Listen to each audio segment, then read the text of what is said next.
Hey, what's up guys, it's Agent Juicy and today I'm back with another video showing you the DTEK60 unboxing. So be sure to subscribe and hit that like button.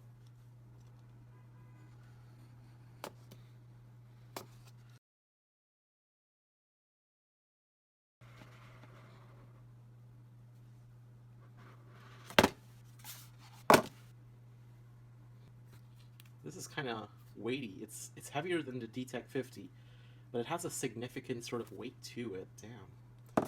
Interesting. Nice little cutout for the camera. Let's see what else is in here. And as usual, SIM removal ejection tool.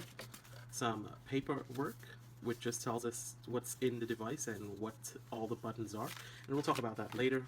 We got a charger, the same one that comes with the DTEK50, USB charging, and BlackBerry headphones. And for those of you who are wondering, this is 1.67 milliamperes, so about 1600 milliamperes you'd get from this.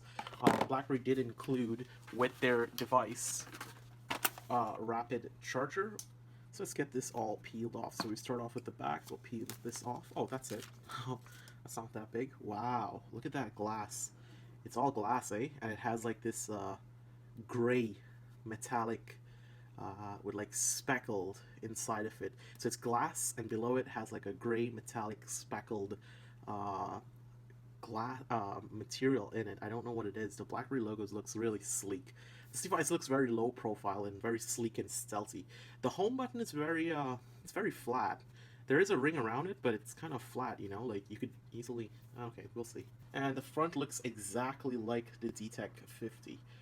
In fact, if you put the DTEK50 next to this phone, you won't notice the difference. The back door or the back of the device looks so different. So let's talk about the DTEK60 now. So we'll start off at the back because that's the pretty side of this phone.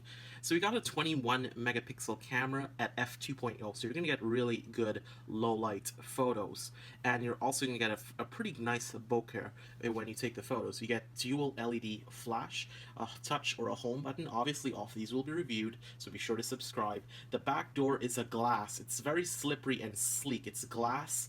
It has like this gray, ash gray metallic finish under the glass, but you know, like you could actually see the speckles in there, which looks really nice. The BlackBerry logo is all polished. It's not like raised or embossed or anything like that.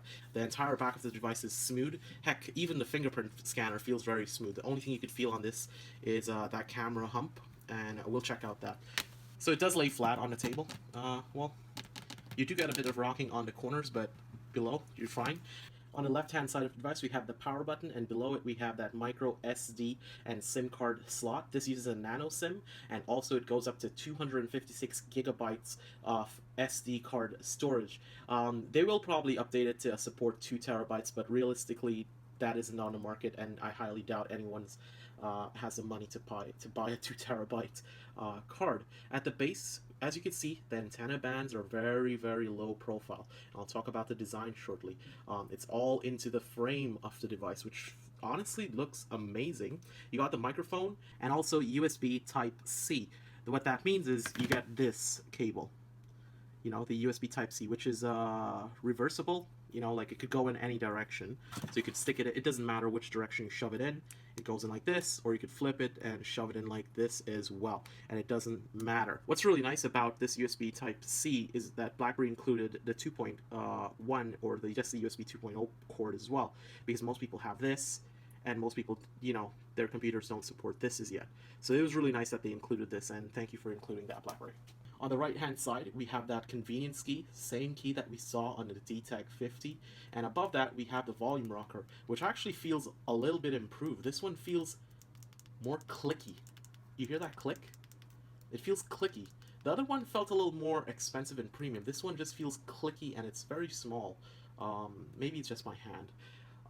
Also at the top we've got that 3.5mm headphone jack and a microphone port as well for taking up sound and audio. In front of the device we do have an 8 megapixel camera at f2.2, which is supposed to give you some pretty good photos.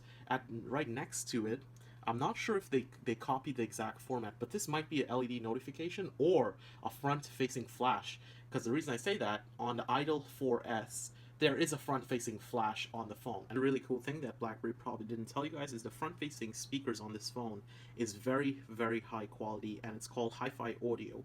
The alternative by the Alcatel Idol uses something called JBL, the brand, and that has like a 1.65 amperes of power that comes through the speakers.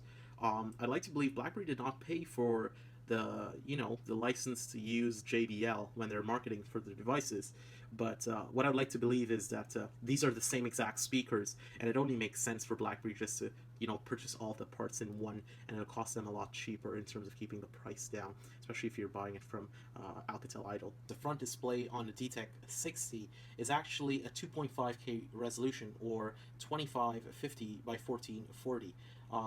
What that means is you get about 537 pixels per inch, so this display is very, very high resolution, has much more resolution than, let's say, the iPhone 7 or 7 Plus. It is quite sharp and very, very bright. This is a BlackBerry Dtek60, has a 3000 milliampere per hour battery.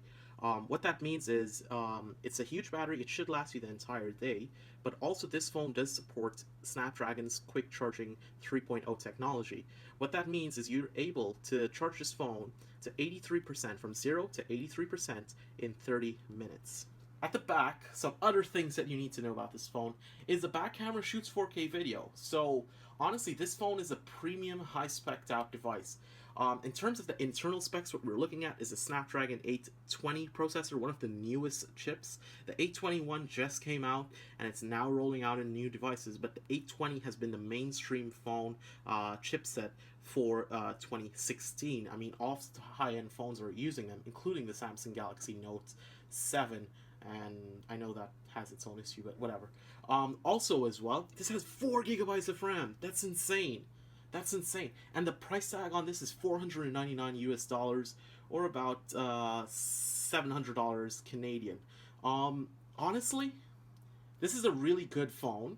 It has great specs, a great price tag, and the build quality looks impressive. Honestly, I know a lot of people won't like it. Here's the thing. At the base of this device right here, you get that same rolled/curved edge that you get on the Samsung Galaxy S7. It's almost like they copied it, but they didn't. The back has a glass back door, which feels sleek and premium. The metal around the camera ring, I'm not sure if that's just, to make it look a little bit more expensive, but damn, that looks really good. I love it. I love this device here already. How does it look in terms of the software? It's running Android M. It's going to get Android N at some point, probably next year, but Android M, Marshmallow, the newest version. So in terms of like what you get as a package, the Dtek60 is a winner. If you got the money, just go out and get it. Like, BlackBerry's been doing a wonderful job. Heck, they even got Marshmallow on their phones before Samsung, before HTC, before LG for their priv last year. So honestly, I'm quite impressed with this device, and I'll review it and I'll let you guys know. So I'll see you in the review. Be sure to hit the like button, be sure to subscribe, and I'll see you in the next video. Bye!